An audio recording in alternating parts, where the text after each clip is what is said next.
교인들이 대표 기도할 때 지도자가 성경적 세계관을 가지게 해달라고 기도합니다.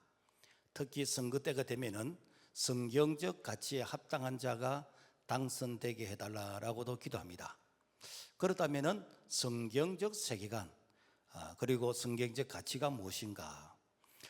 지난 6.3 지방선거에서 서울의 모 지역구에 투표용지 부족에 대해서 재선거를 주장하고 선관위의 행정을 부정하는 그런 질책하는 시민과 학생들의 자발적 항의가 있는가 하면은 과거 이 불의와 싸우면서 민주화를 외치던 사람들이 오히려 이런 불의 앞에서 조용히 침묵하는 것도 보게 됩니다.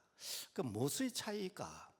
진실의 차이가 아니라 바라보는 시각, 관점의 차이다라는 것입니다. 똑같은 사건, 똑같은 사물인데 보는 사람의 관점에 따라서 투쟁의 대상이 되기도 하고 침묵의 대상이 되기도 합니다. 이것을 우리는 세계관이라고 말합니다. 세계관은 안경과 같습니다. 우리가 이렇게 자외선 햇빛이 강하게 내리쬐을 때에 선글라스를 끼면은 사물이 다 그늘진 모습으로 보입니다. 반면에 빨간 안경을 끼면은 사물이 빨갛게 보입니다. 1970년대 청춘 영화 고교 얄개라는 그런 영화가 있었습니다. 이 영화를 아는 사람과 모르는 사람의 세대 차이는 큰데, 그래서 그 영화 내용 중에 졸고 있는 이승현이가 이렇게 수업 시간에 엎드려 졸고 있을 때 짝지가 그 안경에다가 빨간 매직을 가지고 안경 알을 빨갛게 칠을 해버렸어요. 그리고는 툭툭 치면서 야 친구야 불났다 일어나라. 보니까 불났어요. 왜? 지 안경이 빨갛거든. 그래서 불이하고 외치는 그런 참 코미디 같은 일이 있습니다. 이런 내용이 성경에 있습니다. 아담과 하와가 에덴 동산에서 행복하게 살았습니다. 그런데 어느 날 사탄이 하와에게 접근해서 선악과를 먹으면은 네가 하나님처럼 된다라고 속삭였습니다. 이때부터 하와에게 세계관의 변화가 일어납니다. 창세기 3장 6절에 보면은 여자가 그 나무를 본적 먹음직도 하고 보암직도 하고 지혜롭게 할 만큼 탐스럽기도 한 나무인지라. 여기서 이 하와가 선악과를 본적 보았다라는 게 이게 무엇인가? 이게 자기 관점, 자기 안경에서 보았다는 거예요. 그러니까 타락하기 전에 이미 세계관의 변화가 먼저 일어났다라는 것입니다. 그렇다면은 이 구체적으로 세계관이 무엇일까?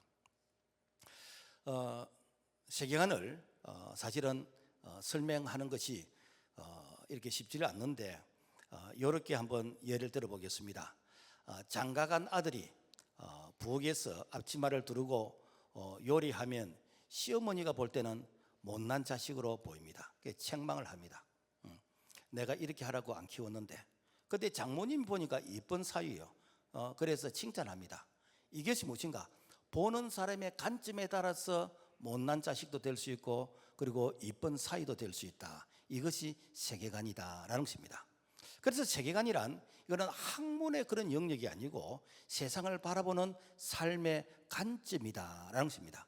그래서 세계관을 영어로 월드뷰, 세계를 바라보는 관점이라고 알고 있고 독일어로 나탕형, 이 한 사람이 사물에 대해서 가지는 근본적 신념들의 포괄적인 그런 프레임 틀이다라고 이렇게 정의를 합니다. 좀 어려운 말인데 한 사람이 세상을 이해하고 해석하는 근본적인 틀이나 관점을 말한다라는 것입니다. 세계관은 자신이 어떤 관점을 가지냐에 따라서 삶의 방향 그리고 살아가는 인생의 목적이 달라진다라는 것입니다. 우리가 가끔 비웃을 때 개 눈에는 뭐밖에 안 보인다 그런 말 하잖아요. 그죠? 맞습니다. 자기만의 안경이 있어요. 그래서 정치의 안경을 끼고 있는 사람은 모든 사물이 그야말로 정치적인 관점에서 네 편이냐 내 편이냐 보수냐 진보냐 그래서 편가르기를 하는 이것이 바로 정치의 안경을 낀 자입니다. 그리고 돈의 안경을 낀 사람은 모든 사물을 돈으로 평가합니다. 그래서 돈이 바로 성공과 실패, 행복과 불행으로 이렇게 나누게 되어지는 그런 기준의 관점이다라는 것입니다. 그렇다면 성경적 세계관은 무엇인가? 모든 사물을 성경의 관점에서 진단하고 해석하고 판단합니다. 가끔 어떤 분은 우리 목사님은 이렇게 이 정치 얘기를 가끔 하시는데 나는 별로 마음에 안 든다. 뭐 성경만 이렇게 설교하고 구원에 대해서만 가르쳐 줬으면 좋겠다라고 하는데, 그분은 이렇게 성경을 반밖에 모르는 사람입니다. 성경은 구원의 말씀도 있지만은 정치에 관한 말씀도 있습니다. 우리가 성경에 보면은 요셉, 모세, 다니엘, 예레미야, 세례요한 모두 다 훌륭한 정치인이었어요. 여러분, 요셉이 누굽니까? 애굽의 국무총리가 되어서 흉년 때에 자기 이렇게 아버지 형제들을 애굽의 고센 땅으로 이주하게 해서, 그래서 약 한 400년 동안 75명이 200만 명이 되어지는 생육 번성하게 되어지는 이런 역할을 한 자가 누군가? 요셉 아닙니까? 그리고 모세는 애굽의 바로 왕 앞에 가서 내 백성을 보내라, 여호와의 말씀이다, 이렇게 주장한 자가 누가? 바로 모세, 정치입니다.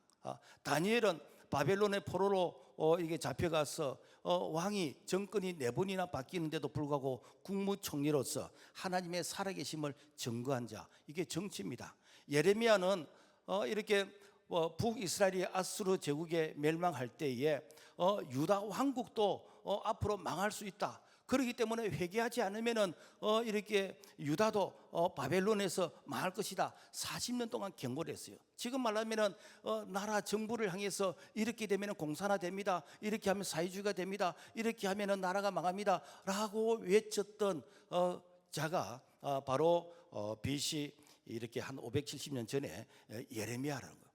그런데 이렇게 말한 예레미야를 어떻게 했는가? 이렇게 감금하고 박해하고 그야말로 엄청난 이렇게 고난을 주었습니다. 그 예레미야 정치인입니다. 여러분, 우리가 신약성경에서 세례요한은 어떤 자인가? 세례요한은 헤로드 왕이 동생의 아내를 취하는 거, 이거는 잘못됐다라고 하면서 왕에게 직언을 했던 자가 이 세례요한인데, 그 결과 미움을 받아서 목배임을 당하고 순교를 당했다라는 겁니다. 지금 말로 하면은 대통령이 잘못한 것에 대해서 이게 지적을 하는, 그것은 잘못된 것입니다라고 말했던 그런 자가 바로 그 시대 세례요한이었습니다. 우리 예수님도 기득권을 유지하던 바리새인들을 향해서 이 독사의 자식들아, 누가 임박한 진노를 피하라 하더냐라고 책망하셨고, 당대 유대 종교 지도자들이 이렇게 예수님을 향해서 저 예수만 죽이면은 우리 유대 종교 지도자들이 이렇게 마음 편하게 살 수 있을 것 같는데, 그래서 예수님을 십자가에 못 박아 죽이는 것이 유대인 입장에서 볼 때는 정치적 희생양이었습니다. 우리가 교회 사직으로 바라볼 때 1517년 마틴 루터가 종교개혁을 했는데, 이 종교개혁을 통해서 이렇게 이 신교, 이 프로테스탄트, 오늘 이렇게 교회가 이렇게 새롭게 출발하게 되었습니다. 그래서 교회를 이렇게 프로테스탄트라 그러는데, 이 프로테스탄트라는 것은 이거는 저항하다 그런 뜻이 있습니다.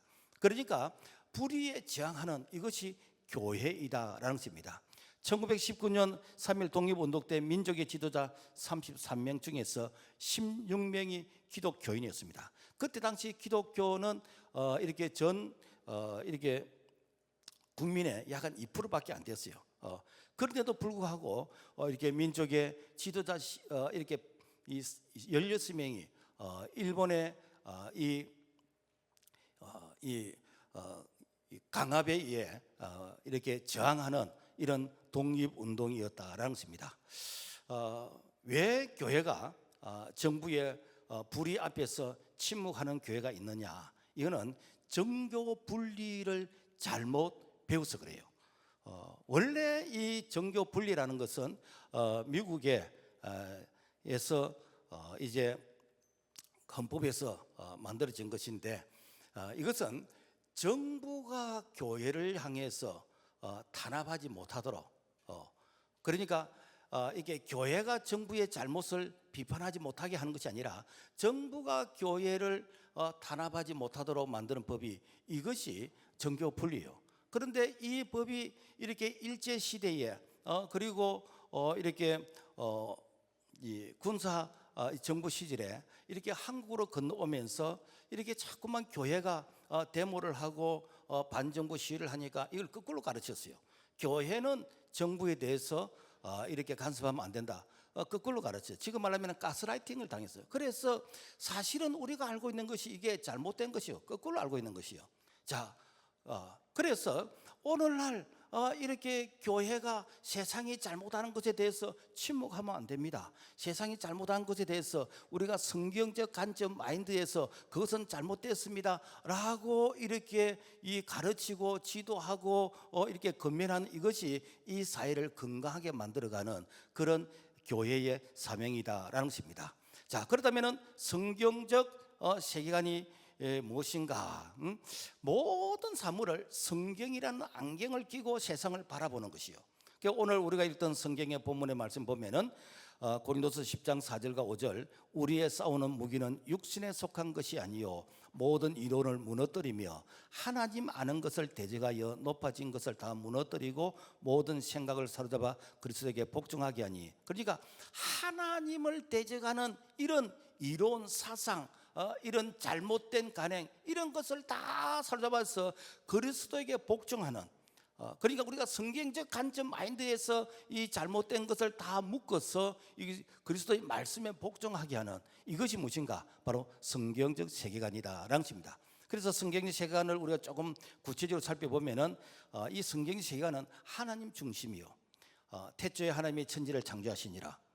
여러분, 하나님께서 천지와 창조를 천지와 이 모든 만물을 창조하셨어요. 어떤 사람들은 우연히 만들었다 그러는데, 여러분, 우연히 이 집이 만들어졌겠습니까? 우연히 자동차가 만들어졌겠습니까? 누군가가 만든 사람이 아니겠습니까? 그래서 성경은 히브리서 3장 4절, 집마다 지은이가 있으니 만물을 지으신 이는 하나님이시라. 그래서 하나님께서 이 세상을 창조하시고 절대 주권으로 다스리십니다. 이 세상의 피조물은 절대로 우연이나 진화가 아닙니다. 세상은 물질의 진화에 의해서 사람이 고등동물로 진화되었다고 이렇게 가르칩니다. 그러다 보니까 동물의 세계에서는요, 사촌이 없습니다. 부자지간이 없어요. 성적 본능이 절제가 안 됩니다. 약육강시, 생존의 법칙입니다. 싸움, 살인, 막을 길이 없습니다. 그래서 우리 인간을 동물의 연장선상에서 이해를 하면요, 오늘날 사회에 일어나는 이런 어떤 이 악한 이런 어떤 이 사회 무질서, 그리고 살인, 여러분요, 동물의 세계는 이게 있을 수 있는 일입니다. 그런데 하나님은 우리를 아니다, 사람은 하나님이 창조하시는데 하나님의 DNA, 하나님의 인격, 하나님의 형상으로 창조되었다. 그래서 사람은 하나님으로부터 와서 하나님의 영광에서 살고 하나님께서 부르시면 다시 우리는 하나님께로 가는 존재이다. 그래서 로마서 11장 36절, 이는 만물이 주에게서 왔고 주로 말미암고 주에게로 돌아갑니다. 그에게 영광이 세세히 있을지어다. 그래서 우리가 이렇게 장례식장에 가면은 뭐 쓰는 언어 가운데서 보면은 뭐 돌아가셨다, 그죠? 어디로 돌아갔는가? 이것은 우리 영혼이 하나님께로부터 왔기 때문에 하나님 앞에 심판을 받기 위해서 돌아가는 것입니다. 그 육체는 또 흙으로 왔기 때문에 흙으로 돌아가는 것이요. 그래서 우리는 이 땅에 하나님의 영광에서 살다가 하나님 부르시면은 우리가 천국 가야 되지는, 그래서 내가 이 세상을 참 떠나서 천국에서 눈을 뜬다는 이 확신이 있으면은 그 사람은 참으로 복 있는 사람이고 성공적인 인생을 산 자이다라는 것입니다. 자, 그렇다면은 이 세계관은 무엇인가? 말씀 중심, 성경 중심이요. 이 그리스도인들이 세상을 판단하는 기준은 자기 개인의 생각, 느낌, 지식이 아니에요. 성경이 뭐라고 말씀하시는가? 하나님이 뭐라고 말씀하시는가? 그래서 어떤 문제와 갈등이 있을 때 늘 성경을 통해서 거기에 대해서 답을 찾는 것입니다. 온천하는 변할지언정 1.1획 변함이 없는 하나님의 이 말씀, 이 말씀을 최고의 근위로 인정하는 이것이 바로 성경적 세계관이다라는 것입니다. 1517년 마틴 루터가 종교개혁을 할 때 그때 이 마틴 루터가 로마 교황청의 이 교황과 싸운다는 것은 마치 계란을 가지고 바위를 쪼개려고 하는 그런 무모한 진처럼 보입니다. 그렇지만은 성경에 보니까 오직 의인은 믿음으로 말미암아 살리라. 이렇게 우리가 믿음으로 구원받는 것이네. 믿음으로 살아야 되는 것이네.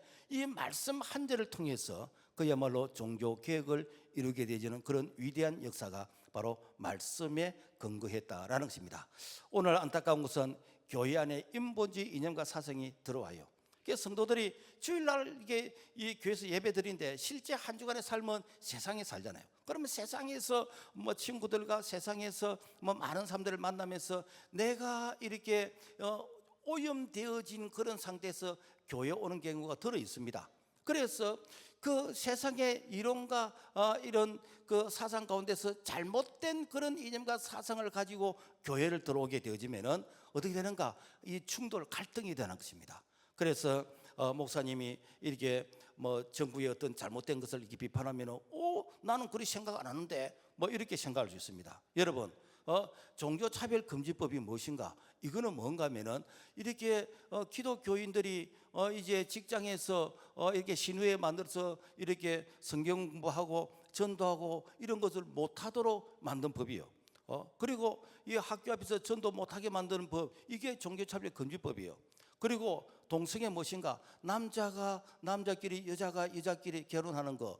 그래서 이 사위라고 데리고 왔는데 여자가 여자를 데리고 오고, 며느리라고 데리고 왔는데 남자가 남자를 데리고 오고, 이런 것이 잘못됐다라고 해야 되는데 이런 것이 자유다, 이런 것이 인권이다라고 하면서 이런 것을 법으로 제정하려고 하는데, 여러분 이런 것을 보고 있으면 되겠습니까? 그죠? 그리고 이게 낙태를 합법화시키는 거, 여러분요 얼마나 우리 인간이 잔인하냐면은 이게 모자보건법에 의해서 그러니까 내일 태어날 아이가 태어나기 전에 낙태를 시키는 것은 살인죄가 아니고, 태어나서 이렇게 죽이는 것은 살인죄고. 여러분 그런 게 어디 있습니까? 우리나라는 과거에 태어나면 어머니 뱃속에 있을 때부터 한 살로 쳐주잖아요. 그거는 무엇인가? 생명을 인정하는 거 아닙니까? 생명을. 뿐만 아니라 이렇게 종교기관이 이게 정부에 대해서 비판하는 그런 말을 하면은 앞으로는 폐지하겠다, 이런 어떤 법들. 여러분 이런 법들을 우리가 보면서 내가 침묵한다, 이거는 인본주의입니다. 인본주의. 그래서 목사는 여당도 아니고 야당도 아니지만은 하나님의 말씀, 즉 성경이라는 관점에서 이 세상에서 잘못된 것은 잘못되라고 지도하고 지적하고 그리고 개선하게 하고, 그래서 이 사회가 건강해지고 이 나라가 행복한 그런 나라가 되기 위한 그 기준이 무엇인가? 하나님 말씀인데 이것을 갖다가 성경적 세계관이다라고 말하는 것입니다. 뿐만 아니라 성경의 세계관은 하나님 나라 중심이요. 예수님께서 공생의 첫 설교가 무엇인가? 마가복음 1장 15절 보면은 때가 찼고 하나님 나라가 가까웠으니 회개하고 복음을 믿으라 라고 하고 있습니다. 그래서 예수님의 공생의 최대 관심 무엇인가? 회개하라, 하나님의 나라가 가까이 왔다, 하나님 나라 선포였습니다. 그래서 하나님의 나라는 국경의 개념이 아니라 하나님이 다스리는 통치의 영역인 것입니다. 그래서 하나님이 이 땅에서 다스리는 통치의 영역 가운데서 가장 선명한 곳이 어디인가? 교회입니다. 교회는 사람이 세우는 것이 아니고 우리 예수님께서 피로 값주고 세우신 신적인 영역이요. 그래서 세상 지도자가 교회를 대적하는 법을 만들면 안 돼요. 교회를 향해서 예배는 몇 명이 들으라, 어떻게 하라, 이런 것을 만들면 안 돼. 단지 교회의 협조를 구할 뿐이지. 우리가 불의에 침묵하면은 이것은 여러분 동조하는 것입니다. 그래서 우리는 불의에 대해서 저항해야 됩니다. 우리의 사명은 주님 오시는 그날까지 땅끝까지 이 복음을 통해서 이 땅에 하나님의 나라를 건설하고 확장하는 이 일에 우리 모두가 쓰임받아야 될 줄로 믿습니다. 일제 강점기 신사 참배 때, 그때에 많은 이렇게 단체들, 종교기관들 전부 다 일제 신사에 참배하는 여기에 다 굴복했습니다. 그런데 유일하게 교회가 자꾸 이렇게 저항을 하는 것이요. 그래서 저항하는 그 교회 그리고 미션 스쿨의 학교가 폐쇄를 당했습니다. 그리고 이게 성도들이 감옥에 갇혀서 옥고를 치르면서 순교하고 그렇게 했습니다. 그래서 그 순교하는 그런 가운데서 8.15 해방이 되어졌어. 그래서 해방된 그들이 우리가 오염되지 않는 신앙, 오염되지 않는 그런 신학을 우리가 후손들에게 우리가 전해주자, 이렇게 해서 생긴 교단이 우리가 속한 이런 고신의 교단입니다. 그래서 이 고신을 고르파라 그래요. 이 고르랑 높을 고자 하리아를 자, 높고 화려한 신학이다 라는 그런 의미가 있습니다. 그래서 우리가 이렇게 매일 뭐 주기도문을 암송할 때 이렇게 마태복음 6장 10절에 보면은 나라가 임하옵시며 뜻이 하늘에서 이루어진 것 같이 땅에서 이루어지다. 여기에서 하나님의 뜻이 이 땅에서 이루어지게 하는 바로 이것이 우리가 성경적 세간의 관점 마인드이다라는 것입니다. 자, 그렇다면은 성경적 세계관과 세속적 세계관의 이런 이 갈등, 충돌은 없을까? 자, 성경적 세계관의 특징을 보면은 예수님께서 겟세마네 동산에서 아버지여 내 뜻대로 마옵시고 아버지의 뜻대로 되기를 원합니다. 그러면서 십자가에 달려 죽으시는 것이 아버지의 뜻이었어요. 그래서 십자가에 달려 죽으실 때 마지막으로 하신 말씀이 무엇인가? 다 이루었다. 테텔레스타이, 다 이루었다. 뭘 이루는가? 이렇게 구원을 완성하셨어요. 그래서 이 성경적 세계관은 하나님의 뜻을 이루는 것입니다. 그 하나님의 뜻이 무엇인가? 하나님의 뜻은 살리는 것이요. 그래서 요한복음 6장 39절과 40절 말씀 보면은 나를 보내신 이의 뜻은 내게 주신 자 중에 내가 하나도 잃어버리지 아니하고 마지막 날에 다시 살리는 이것이나 내 아버지의 뜻은 아들을 보고 믿는 자마다 영생을 얻는 것이라. 그 하나님의 뜻은 무엇인가? 여러분 죽이는 것이 아닙니다. 이렇게 생명을 낙태해 죽이는 것이 아닙니다. 여러분 가정을 파괴하는 동성애가 아닙니다. 여러분 복음을 이렇게 이 전파를 이렇게 막는 것이 아닙니다. 하나님의 뜻은 살리는 것이요. 우리가 성경에 보면은 이 참 불가능한 가운데서 살리는 그런 이렇게 이 내용이 있습니다.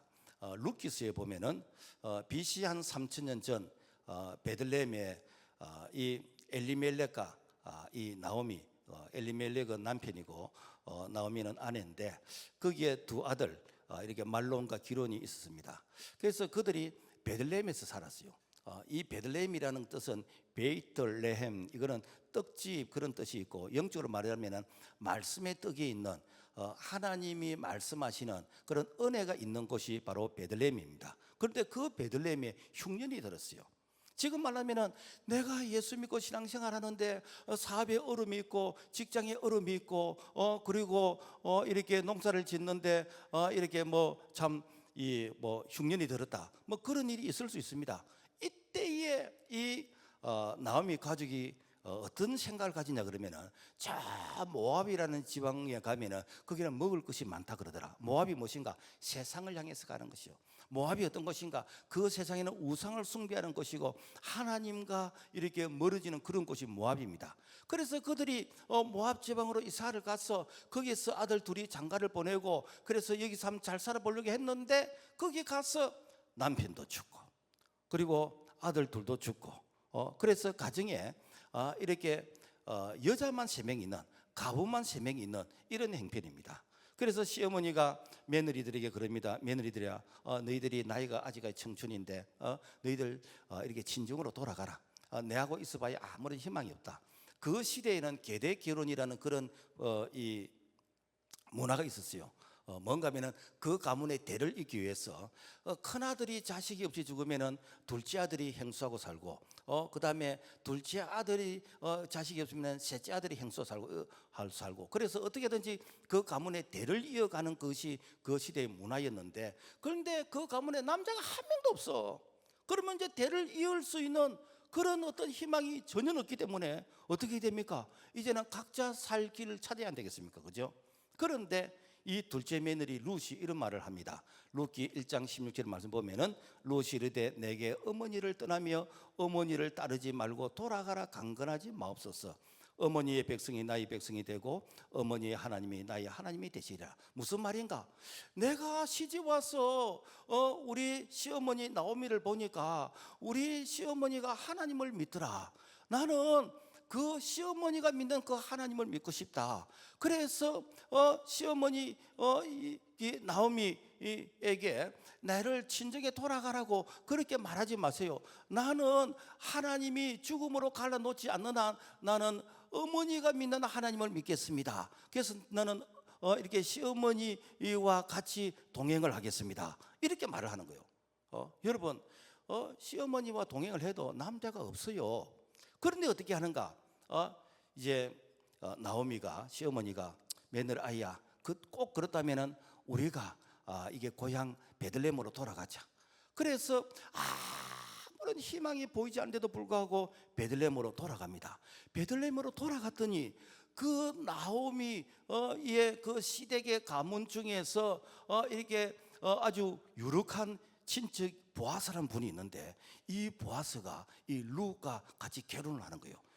그래서 이 보아스와 룻이 결혼해서 오벳을 낳고, 이 오벳은 이새를 낳고, 이새는 다윗을 낳고, 다윗의 계보를 통해서 메시아 예수 그리스도가 이 땅에 오셨다라는 것입니다. 이게 무엇인가? 바로 성경적 세계관은 살리는 역사이다라는 것입니다. 그래서 우리가 어렵고 힘들고 어쩌면은 앞길이 막힌 것 같고 좌우가 다 막힌 것 같지만, 이럴 때에 하나님의 말씀을 통해서, 성경은 우리에게 뭐라고 말씀하시는가? 하나님은 우리에게 뭐라고 말씀하시는가? 그래서 생명을 살리는 일을 선택하게 되지면은 길이 없는 곳에 길을 주시고 물이 없는 사막에 강을 내시는 그런 은혜가 임하게 된 줄로 믿습니다.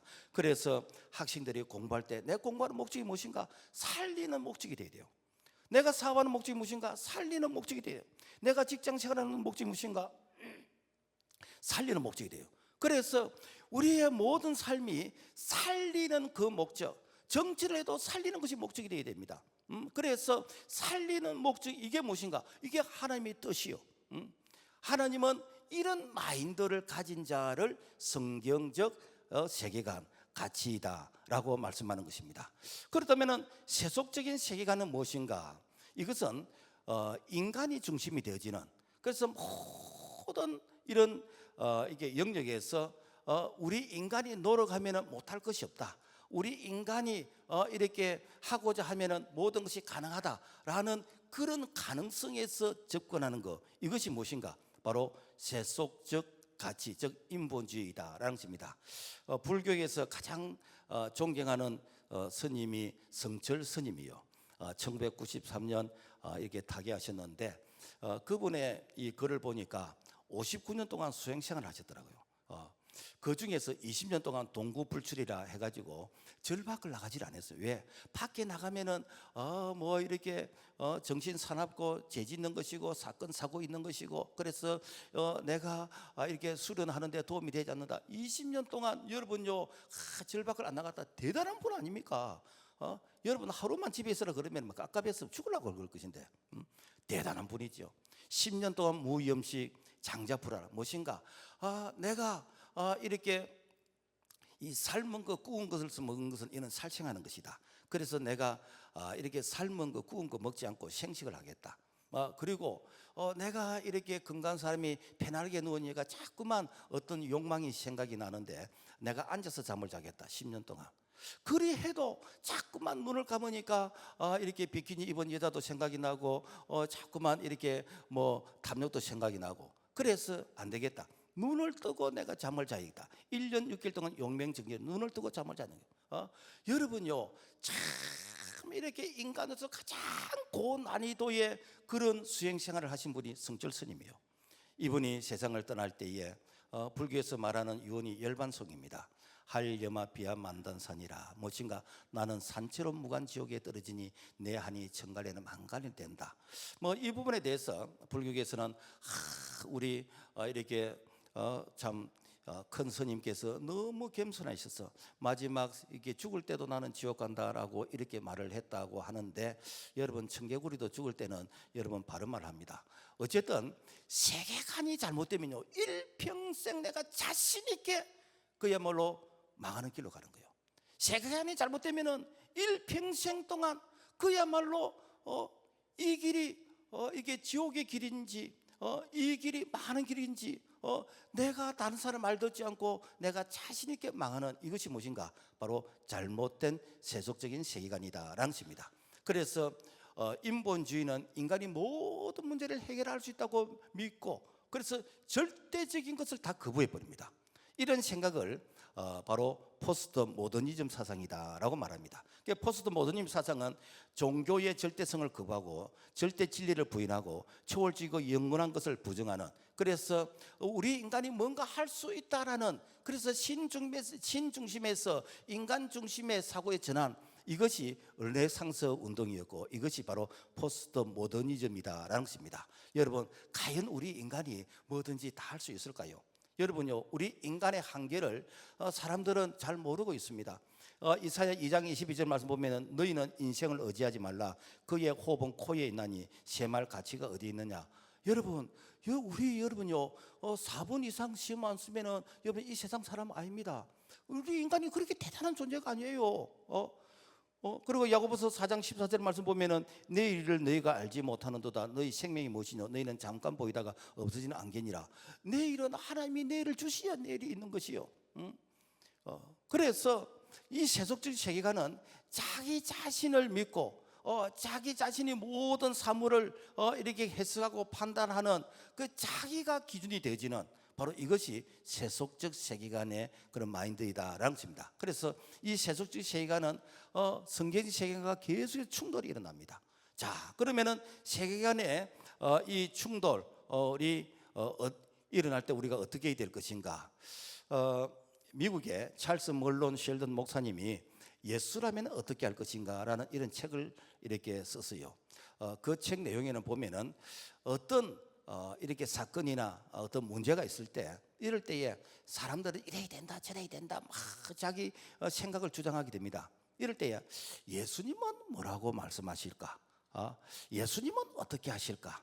그래서 예수님의 그런 관점, 마인드에서 문제를 한번 풀어보자라는 것입니다. 자, 그래서 오늘 우리가 크고 작은 그런 시련의 이런 문제를 가지고 이걸 가지고 이웃집에 가서 얘기하면은 자기 생각을 다 말합니다.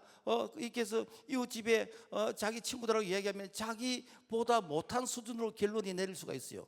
여러분, 부부 싸움 해가지고 절대로 이웃집에 가서 친구하고 의논하지 마세요. 그러면 이혼해라 그럽니다. 왜? 자기 수준하고 얘기하거든요. 자기 수준에. 이럴 때 성경은 뭐라고 말씀하시는가? 예수님은 뭐라고 말씀하시는가? 우리가 이런 문제를 가지고 예수님 앞에 나와야 돼. 그래서 고린도서 10장 13절 보면은 사람이 감당할 시험 받기는 너에게 다한 것이 없나니 오직 하나님은 미쁘사 너희가 감당치 못할 시험 당함을 허락지 아니하시고 시험 당할 즈음에 또한 피할 길을 내사 너희로 능히 감당하게 하시니라. 무엇인가? 오늘 우리가 크고 작은 시련을 당할 때에 여러분, 모든 시련 여러분요 다 답이 있다는 것입니다. 여러분, 광야의 길이 있다는 것입니다. 사막에 강을 내신다는 것입니다. 이런 문제를 가지고 주님 앞에 놓으면은 수고하고 무거운 짐 다 내게로라 내가 너를 쉬게 하리라. 주님께서 우리에게 인생의 해답이 되어 주신다는 거예요. 이게 무엇인가? 성경적 세계관이다라는 것입니다. 그래서 우리가 모든 이런 영역을 이렇게 세계관의 관점에서 한번 보자는 것이요. 우리가 결혼할 때 결혼의 조건이 무엇인가?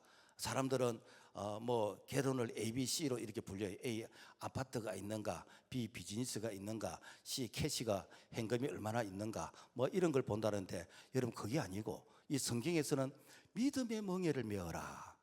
그래서 고린도서 6장 14절 너희는 믿지 않는 자와 멍에를 함께 매지 말라. 의와 불법이 어찌 함께하며 빛과 어둠이 어찌 사귑인가.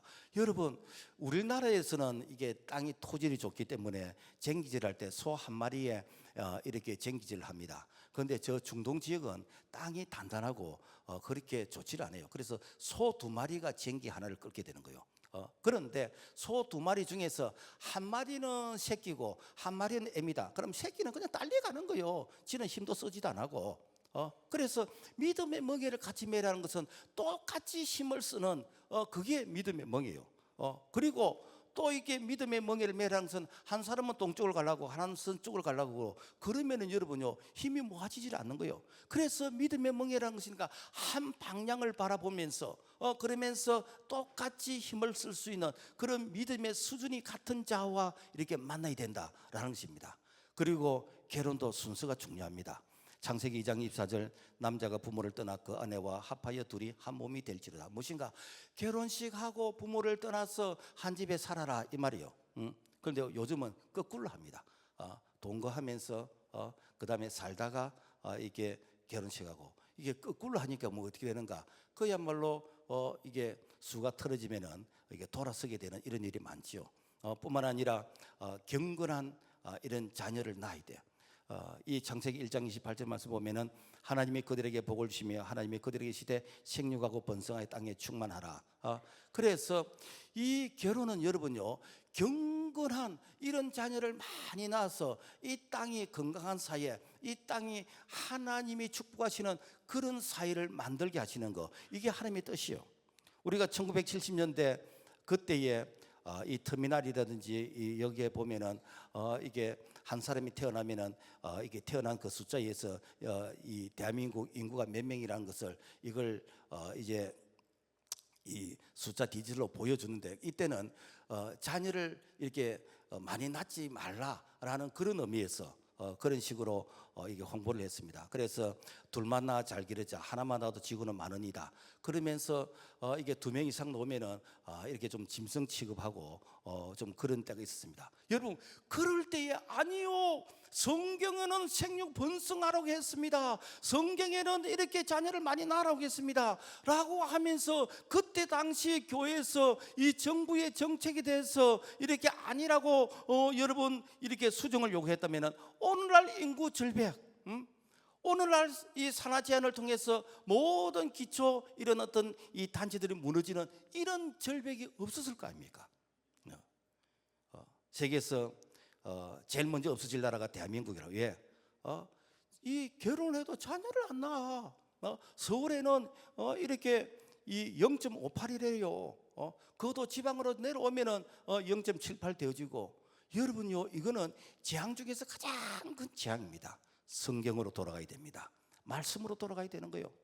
우리가 인간이 어떤 존재인가, 우리가 성경적 인간관을 살펴볼 필요가 있는데, 이 인간은 하나님의 형상으로 지음받은 고귀한 존재입니다.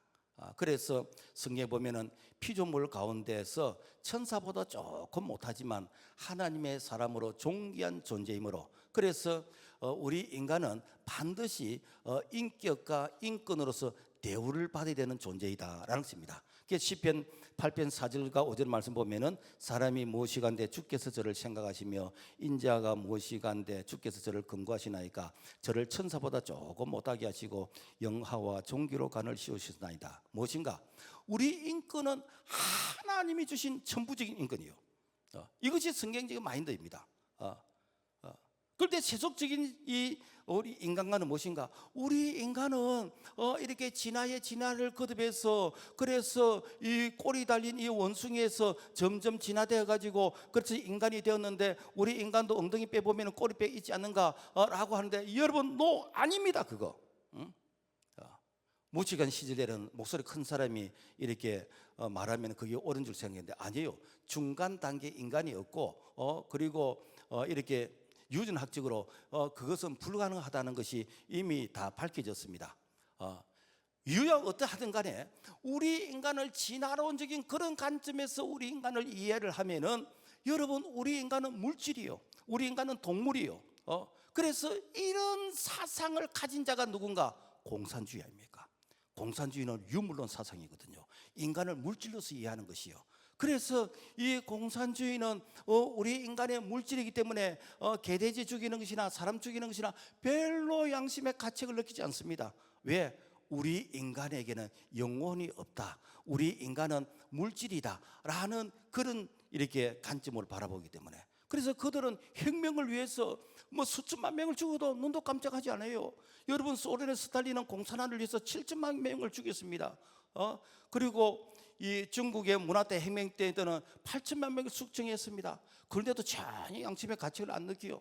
캄보디아가 이렇게 이 공산화가 되는 그 과정 속에서 인구 600만 명 될 때 200만 명을 숙청했어요. 그때는 이렇게 안경 낀 사람들 부르주아라 해가지고 그런 사람들 죽이고, 손패를 해가지고 손이 곱상하게 생겼으면은 그런 사람을 이렇게 죽이고, 인간 사람 죽이는 것을 그야말로 이렇게 장난처럼 이렇게 죽였습니다.